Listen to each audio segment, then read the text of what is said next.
Jangan bermain api kalau takut terbakar. Kalian pernah memikirkan arti dari kata-kata itu gak? Kalau yang bisa gue telaah dari kata-kata itu adalah terluka, luka dari bekas bakaran, dari bermain api. Itu adalah balasan karena sudah berani bermain-main.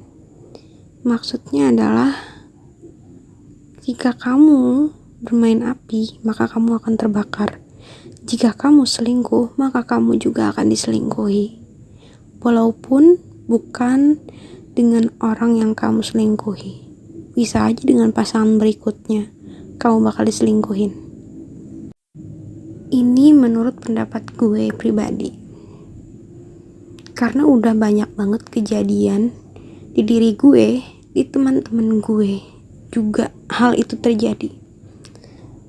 Orang-orang yang melakukan itu, bermain api, mereka tuh dibales, entah dengan pasangannya tersebut atau dengan pasangan berikutnya. Pilu banget sih.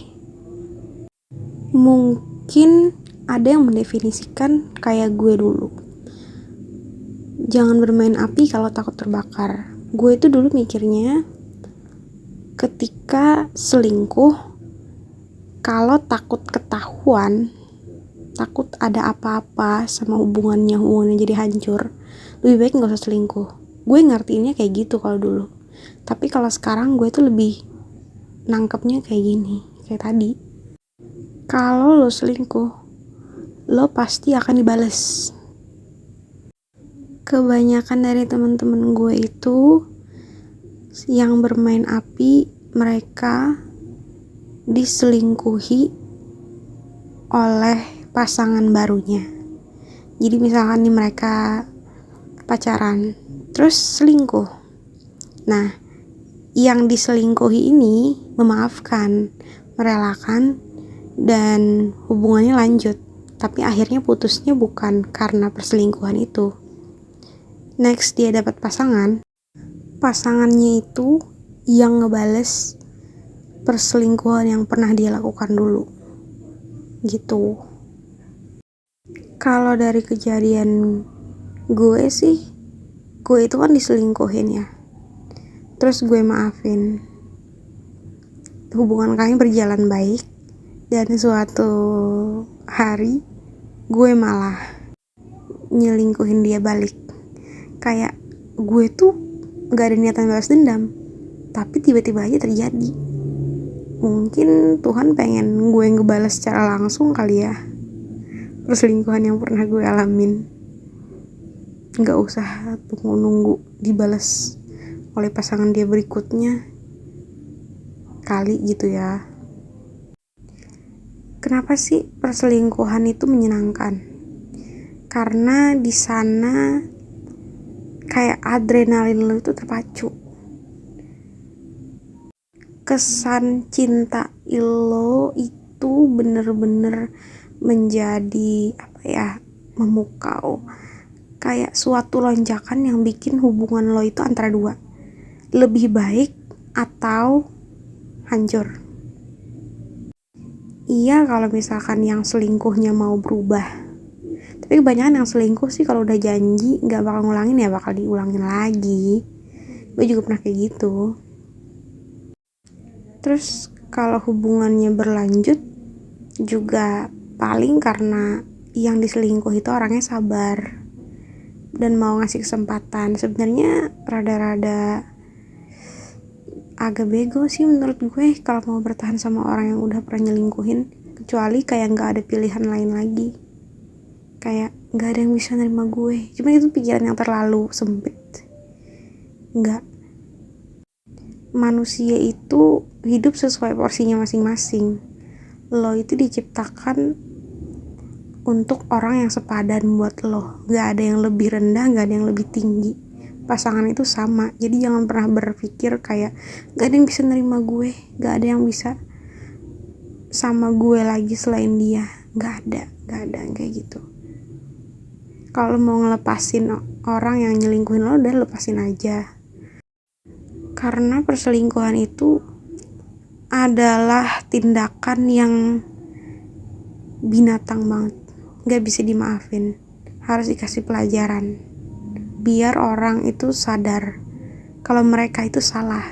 Karena ada beberapa orang yang selingkuh itu merasa tindakannya itu benar. Aku selingkuh karena gitu, aku selingkuh karena gitu. Karenanya itu biasanya memojokkan pasangan, seolah-olah yang diselingkuhi ini salah. Kebiasaannya tuh kayak menyalahkan orang lain atas kesalahan dirinya sendiri, atas kesalahan yang dia lakukan gitu. Jadi orang lain nih yang merasa bersalah, padahal dia tuh harusnya ngaku aja, cuman dia karena takut mungkin dia menyalahkan pasangannya.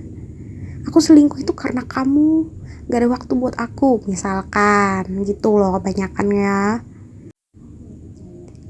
Kalau masalah waktu itu sebenarnya bisa dibicarakan asal komunikasinya aja lancar. Yang penting itu kalian ada komitmen, ada pembicaraan. Jangan mempermasalahkan hal-hal yang sepele. Kalau untuk masalah waktu kan kita bisa kompromi. Gimana waktu pasangan kamu dan waktu kamu. Kalau kamu sayang cinta sama dia, hal-hal yang mengganggu dalam hubungan kecuali perselingkuhan, sebenarnya itu semua masalah bisa diselesaikan. Nggak ada tapi-tapian ketika selingkuh. Intinya kalau selingkuh apapun alasannya, udah dia salah, mending tinggalin.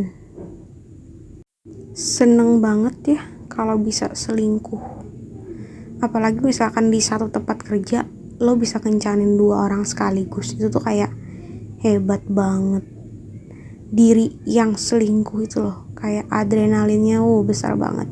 Mereka tuh bisa loh membagi waktu buat 2 orang pasangannya.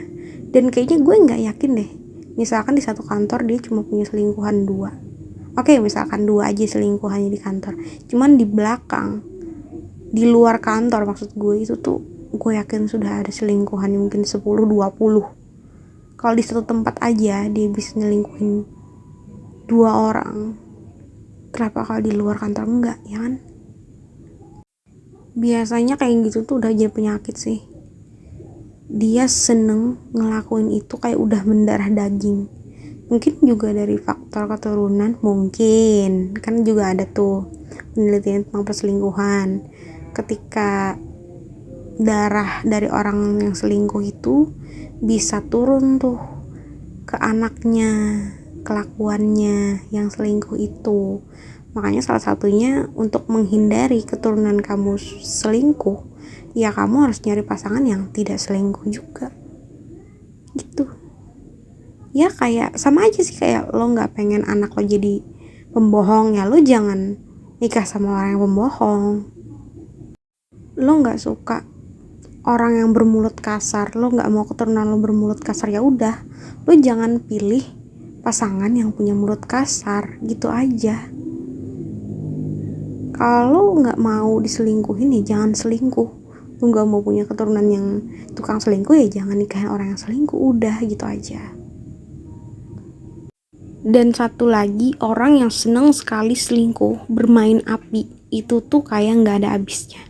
Mereka akan selalu ingin karena gen dalam diri mereka tuh udah terbentuk harus melakukan itu. Kalau enggak mereka tuh kayak ada yang kurang aja. Apa ya yang kurang? Kayaknya gue ini harus nambah selingkuhan deh. Dia tuh kayak gak bisa bertahan sama satu cewek. karena dia udah terbiasa untuk melakukan hal itu. Selingkuh tuh kayak hal wajar, ya enggak? Hindarin ya, jangan sampai lo kayak gitu, nggak boleh. Sekian dari gue, Rika. Bye bye. Jangan lupa like, comment, and subscribe.